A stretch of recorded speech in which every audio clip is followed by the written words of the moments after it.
Prefeitura Municipal de Cuiabá, trabalhando e cuidando da gente.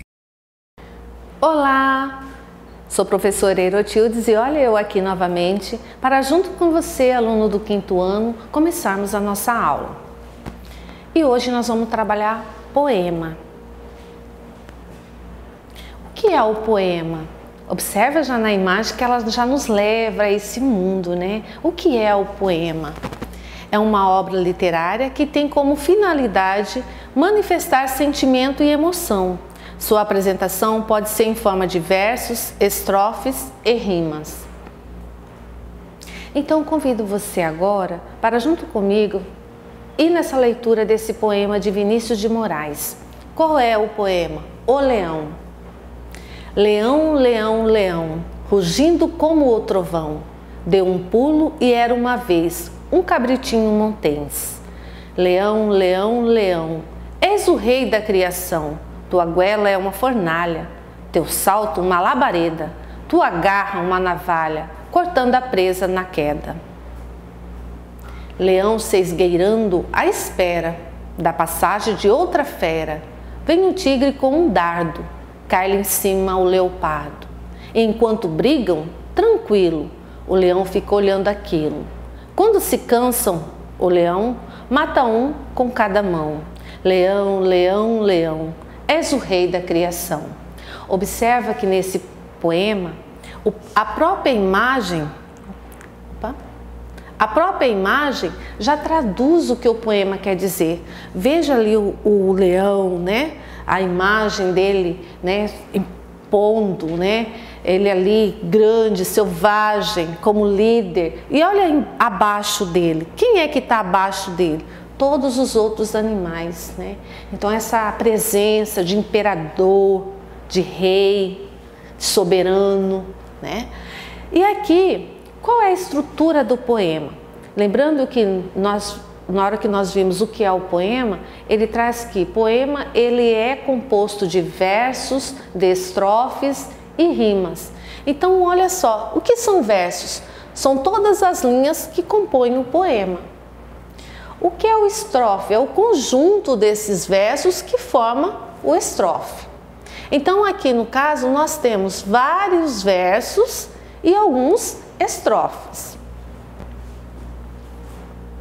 Agora nós vamos para o estudo desse poema. Volte ao texto no primeiro e segundo estrofe e verifique algumas palavras que rimam com leão. O que é rimar? É aquela palavra que tem o mesmo som de terminação, né? Então são palavras que combinam com esses sons terminais.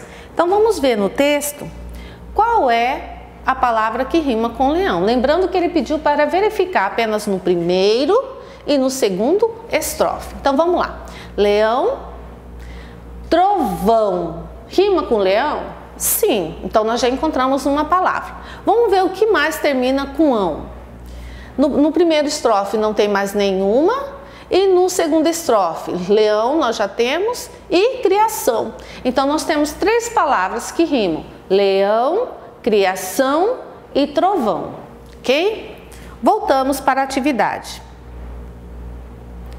A sonoridade das palavras terminada em ão cria no poema um sentido de quê? De força, para representar o poder do leão, que é o rei da criação, ou de paciência, para mostrar que o rei da criação precisa ser tranquilo, ou esperteza, para indicar que o rei da criação precisa reinar com sabedoria. Qual delas vocês acham que deve ser?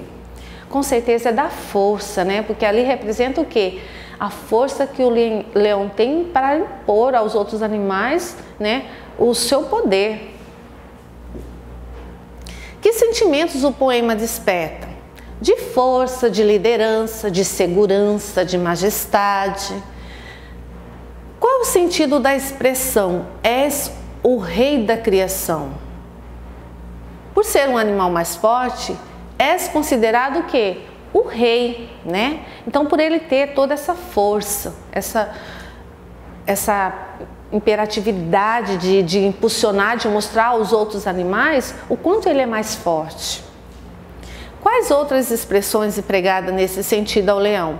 Nós já observamos que tem outras denominações que faz essa referência a essa característica do leão, como o rei da selva, rei dos animais.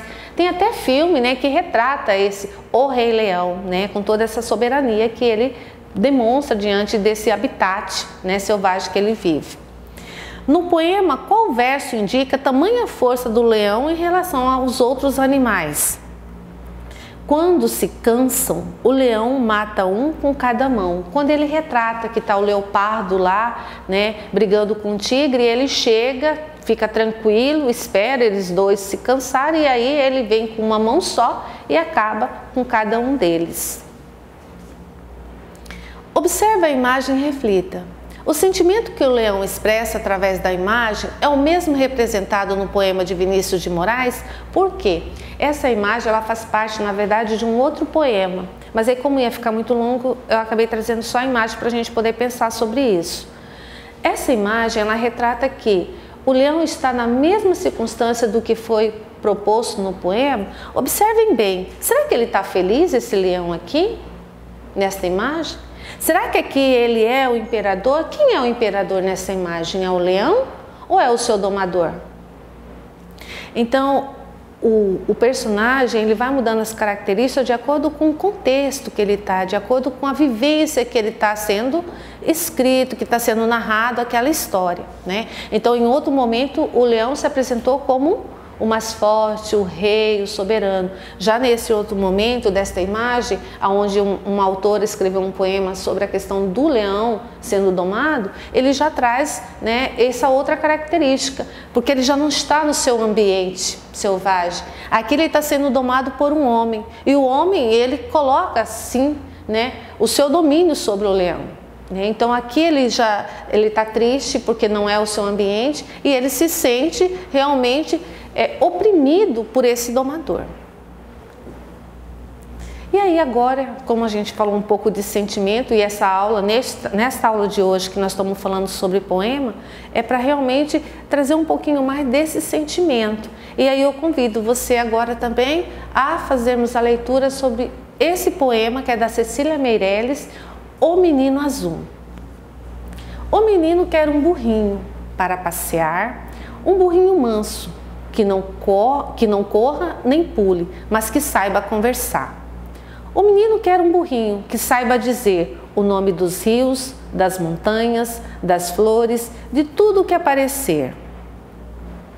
O menino quer um burrinho que saiba inventar histórias bonitas com pessoas e bichos e com barquinhos no mar. E os dois sairão pelo mundo, que é como um jardim, apenas mais largo e talvez mais comprido, e que não tenha fim. Quem souber de um burrinho desses pode escrever para a rua das casas, número das portas, ao menino azul que não sabe ler. Gostoso, né? Lindo esse poema, sou apaixonada por ele. Então assim, ele nos leva a esse mundo da imaginação, de você pensar na fantasia. A leitura tem esse poder e o poema mais ainda, de fazer aflorar em nós esse sentimento de emoções, né? Espero que tenham gostado desse poema. Então vamos lá para o texto, para as atividades. Quem é a autora do poema? Vocês lembram? Cecília Meirelles, assim como Vinícius de Moraes, são autores que já escreveram várias obras para o público infantil. Na estrutura do poema, quantos versos? Vamos voltar para ver quantos versos e quantos estrofes há no poema? Então vamos voltar. O que é verso mesmo? São as linhas que compõem o poema. E o que é estrofe? É o conjunto de versos que formam o estrofe. Então vamos lá, contando comigo, quantos versos? 1, 2, 3, 4, 5, 6, 7, 8, 9, 10, 11, 12, 13, 14, 15, 16, 17, 18, 19, 20, 21, 22, 23, 24 versos. Quantos estrofes? Então vamos aqui, 1 estrofe, 2, 3, 4, 5. Então, voltando à atividade, quantos versos há? 24. E quantas estrofes? 5. Qual palavra apresentada no texto rimam com passear e jardim? Passear, conversar. Observa que a terminação, né, são as mesmas. E jardim, fim. Qual foi o nome dado ao menino do poema? O menino azul. Marque a resposta certa com um X. O menino quer um burrinho que saiba correr pelo mundo, cantar ou inventar história. Inventar histórias, né? O menino azul sabe ler, sabe escrever ou não sabe ler? Não sabe ler. Retira do texto os versos que revelam como o menino acha que é o mundo, como que ele pensa que é esse mundo. Ele acha que o mundo é como um jardim. Essa forma de... Peraí, deixa eu voltar aqui. Essa forma de ver o mundo revela que característica do menino? Que ele é um menino rebelde, um menino que não sabe de nada, ou um menino muito criativo e sonhador? Um menino muito criativo e sonhador. Até porque quando nós lemos um poema, nós observamos a imagem, né, do que a autora está apresentando naquele livro. E esse recorte dessa imagem faz parte desse livro da Cecília Meirelles. Então ela traz o menino, olha o tom de azul que representa esse sonho, né? Que ele está nesse mundo da fantasia, né? E aí ele faz o desenho do burrinho, olha que ele esperando por esse burrinho que ele tanto espera. E aqui nós vemos uma estrela, então isso nos remete que o menino, além de ser criativo, ele é um menino sonhador. Agora, para refletir. Explique por que o menino quer um burrinho que saiba tantas coisas. Por que será que ele quer um burrinho que saiba tantas coisas? É para você pensar. Se você conhecesse um burrinho desses, como faria para avisar o menino? Já que ele está tão à espera desse burrinho, o que você iria fazer? Como você ia comunicar a ele sobre esse burrinho, caso você encontrasse? Através do poema, percebemos que o menino azul apresentou seu sonho. E você? Qual é o seu sonho? Observa que a imagem aqui nos traduz isso. O poema tem essa força, ele tem esse poder de nos levar a aflorar esses sentimentos, de irmos para o mundo da fantasia, da imaginação. Isso é interessante. Espero que você goste de ler poemas e busque também pesquisar um pouquinho mais sobre poemas e outros poemas para você poder se deleitar nessa leitura. E aí não podemos nos esquecer, né, que o coronavírus, ele infelizmente está também aí e nos aflorando outro tipo de sentimento que não é esses sentimentos que nós acabamos de ler desses poemas. É um sentimento que nos traz tristeza, nos traz muita preocupação, nos deixa muito aflito, mas com certeza tudo isso vai acabar se juntos possamos realmente combater esse vírus. Então, se cuida, tá? Porque eu também estou me cuidando e você também se cuida, ok? Tchau, até a próxima aula. Prefeitura Municipal de Cuiabá, trabalhando e cuidando da gente.